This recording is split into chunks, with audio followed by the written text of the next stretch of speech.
唔少市民都會隨身帶住俗稱尿袋嘅流動充電裝置，但近年喺公共交通工具上發生過意外，所以對安全性備受關注。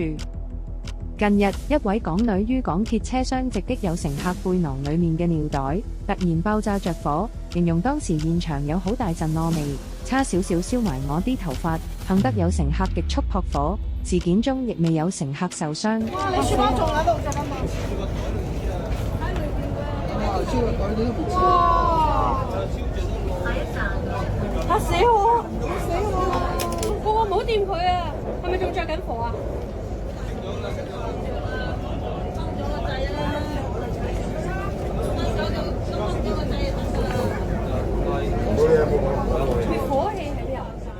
據樓主的片段所見，涉事男子即時將背包放在地上摩擦，試圖將火種撲熄，背包上亦已即時燒出一個大黑洞。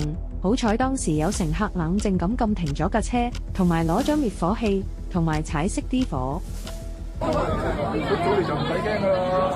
咩啊？我話出咗嚟就唔使驚。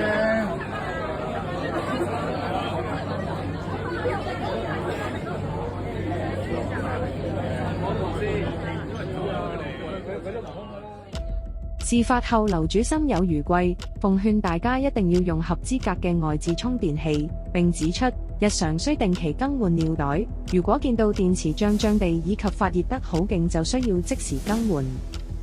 消委會早前測試市面上嘅尿袋時，亦提供安全貼士，提醒市民選購及使用時需要注意嘅事項。